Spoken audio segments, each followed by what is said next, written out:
business owners and personal. So we do taxes, credit, insurance, things like this when we're going out and educating business owners. I do a lot of business workshops. And my goal is just, for somebody to come in, not have to go everywhere else to try to get things done. They get the information that they need, very hands-on. I work definitely hands-on with all of my clients, and really just make sure that they're taken care of. So I get a lot of people coming in saying, oh, I didn't know I was supposed to do this for the business. Oh, I just got this notice, and all this stuff goes on. And basically, I'm able to help them put that together on the business and the personal side. My main thing is taxes and really compliance. So, when they came to say, can you come show us what this is all about? It's like, let's do it, because compliance is one of the biggest things, and a lot of people were scared about this. Let me see if it works. Last year, probably around September, there was a lot of, so I was showing 2022, but basically in September, like 2023, TikTok started coming out saying, hey, you're going to have to pay this huge hefty fine. And then that's when everybody started coming to me saying, what is this? And I'm like, I have no clue. But when it comes down the pipeline, I will learn it. So what it ended up being was a beneficial ownership information form. It implements all these little sections here of the Corporate Transparency Act. And basically the BOI is going to report what information you must provide to this agency to say, this is everybody in the company. So the LLC, you have to come back and do like, okay, who's the business owner? But this report is taking who's the business owners and getting way more information from that. So a beneficial owner is an individual owner who controls at least 25% of a company, has substantial control over the company, and a company applicant is an individual who directly files or the primary responsible filing of the document. So I personally help people file LLCs, S corps, nonprofits. I now become a person that has to fill this form out, okay? So if you were filing, I know you guys do financial stuff, if you are filing their paperwork to make that company legal, you actually have to do the BOI form too. So basically, if you have any type of stake of filing the paperwork to get this business off the ground and registered, you should be filling out this form. So the questions that I have a lot of people ask is, am I a reporting company? Is my company exempt from reporting requirements? And then what happens if the company does not report the BOI in the required time frame? So I get a lot of questions. Majority of it is TikTok said, but what I'm here to do is show you who's supposed to file, when you should be filing, where to go to file. So how to determine if you need to file. Cut it off just a little bit. But online, they have, on the website, they have a breakdown of who is required to file. And really, it goes down of, is this a company, a corporation? Yes or no. So if it's not a corporation, if it's not an S corp, C corp, or nonprofit, then it's going to say, is this a limited liability company? So if it is, and you're filing, in this, it's basically on the other side, it says you need to file. Was a company created by filing a document with the Secretary of State or similar office under the law or state or Indian tribe? So basically, if you file your business with any state entity, you need to fill out the BOI form. Anybody sole proprietors online, or I think she said she's not a business owner yet. Yeah. So if you are a sole proprietor, you're not a corporation, you're not an LLC, you have not filed anything with the Secretary of State, you are not required to file this form, okay? So it's basically, once you put legal documentation behind filing your paperwork for your business, then you need to file the BOI form.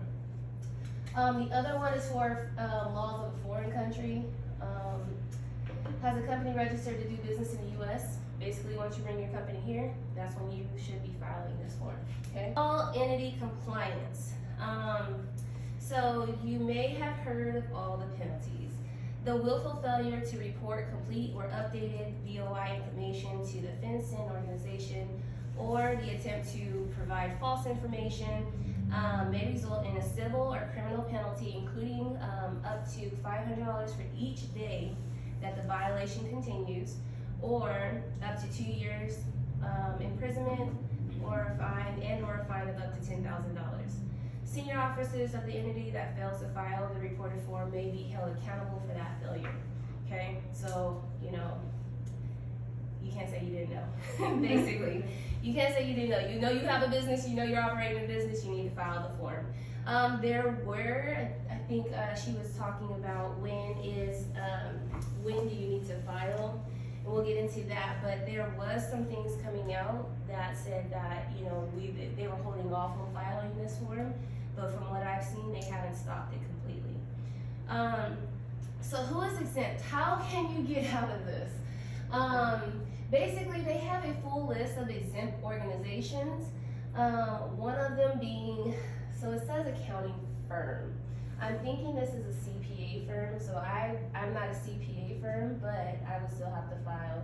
The other one, it was exempt, let's see if tax exempt entities. So nonprofits don't have to file, but they have a whole list of different organizations that do not have to file this form.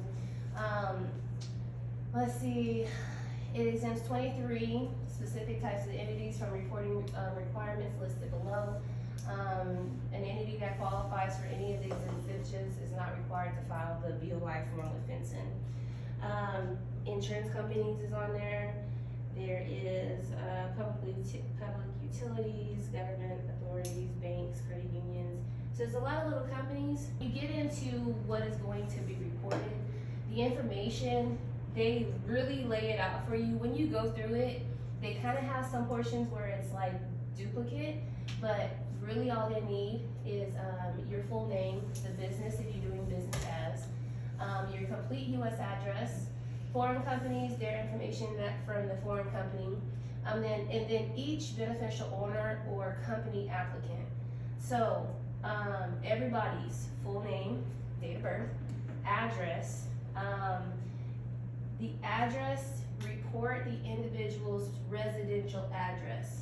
That's one thing that, you know, if you're doing the LLC, you could just put the business address. No, they want your personal address.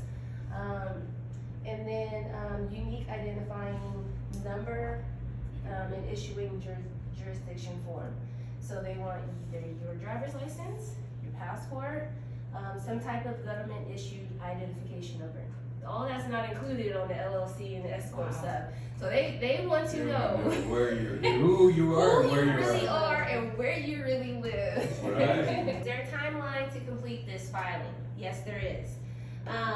So they're giving us until January, basically December 31st of 2024. So you have to have it before January 1st of 2025 if you've already been in business before 2024. If you started your company in 2024. So if you started your company in 2024, so like right here. So if you already existed before January of 2024, you have until January 2025. So you gotta get it done by this year. If your company was registered to do business in the United States after January 1st, 2024 through the 1st of 2025, then you have 90 days from the day that you registered to get this form done. So we already have restrictions. I think it's when you file like the LLC or the S corp, you have to file the statement of information. It's a 90-day. You have 90 days to do that. To basically like just pop this on in there too. If you file, so after 2025, you have 30 days. If you register your business after January 1st, 2025, you have 30 calendar days to get this done. So they're giving us time since we've already been in business to get it done. And then, you know, they're putting the restrictions on, getting the word out to a lot more people so business owners know. And then they will most likely start pushing out, okay, well, you didn't register, here's your penalty. Your company could also receive public notice that its creation or registration is effective because it appears on a publicly accessible registry maintained by the Secretary of State or similar office. So notice practices will vary based on jurisdiction. So basically, once they have a register of your business being legit, legally filed, then you know you may get you basically have to go within these requirements. All right. So the initial reports, again, that's just a breakdown of that. If you guys want to take a picture, it's a lot less writing than what I just had there. So basically, existing companies and new companies. Sorry. When did you guys register your company? In the beginning of the year, but I have that already. You got it taken care of? Yeah, I got Awesome. that taken already. I have Awesome. that. Yeah, I started adding it in as a service for my clients. Okay. Okay, so to file this form is free. Start over. You go to the website, Okay. and it's going to have here, file. A report under the BOIE filing system? Yep. Okay. So then it's going to have you log in here. So file a new BOI, Started. Yep. And then, you can file online, so prepare and I agree is the little click there, and it goes through each. So you're filing an initial report that says the date this is being prepared. You do not have to have a FinCEN ID, and it drop downs will tell you what, more information, but you do not have to have one of those. You put in your business name. Yes, you can watch me make sure mine is done on time. You put in your business name. If you have a DBA, you can put that in there too. Sorry, I'm talking slow. And then tax ID information. Then we go into the county of jurisdiction. Sorry, that's not the real one. It has county of jurisdiction. It's going to want your address here. And this is really how easy it is. It's kind of really just Yeah. doing the same thing. If you only have one owner, it makes it a little bit easier, but Sure. it needs everything.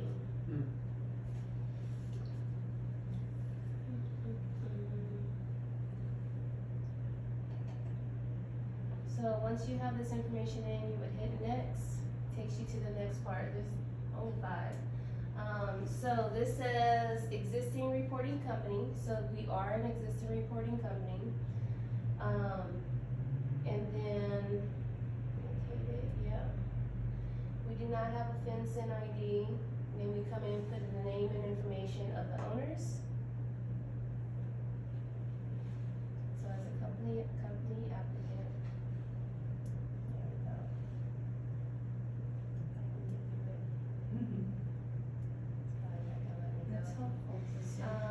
And then it asks for a parent as a minor, and if the company has minors, it basically asks for all of the owners. Exempt entity is right here, so if it is an exempt entity, I didn't do that one, but I'm pretty sure it has you stop there. Okay. So if you're an exempt entity, you start the file, you just click the exempt entity box? Yes. Gotcha. Let's see. Let's go to the last one. So it has you upload your ID also. So right here, it has you upload your ID or whatever you're using to verify yourself. And then, let's get to the end of that. And then you go through these last questions. It has you put your information in to sign it. And yes or no. And that is submitting it right there. I don't think I submitted it. But basically that is like the process of it. If it's just your information, it's not that bad. But, yes, so that's the website that you go to. And then really just overall, oh, I did it again. But really just overall, that is the whole entire process of this. Wow. It does not take that long to do. You do not need to be scared about doing this. You've already done it. Now you're just gonna put your name, your address, and your driver's license to it, and your social probably. But really, it's making sure that you get it done before these deadlines. Once you process it, it gives you gives you basically like you've done what you need to get completed, and that's it. I don't think this is, from what I've seen, it's a one-time thing. I don't know if we have to do annual updates or anything like that, but from what I've seen, it's. Cause you could change Yeah, you the could change documents people. and that thing's worthless. Right. Yeah. Well, they have the original, but Right, yeah, if you if have you an change address people. change or Mhm. something, yeah. Yeah. So I haven't seen anything about how often we're gonna have to update it. You know, sometimes with the statement of information, they do that, you know, every couple of years. So this, you know, I don't know if that's gonna be one of the things that they end up having us do.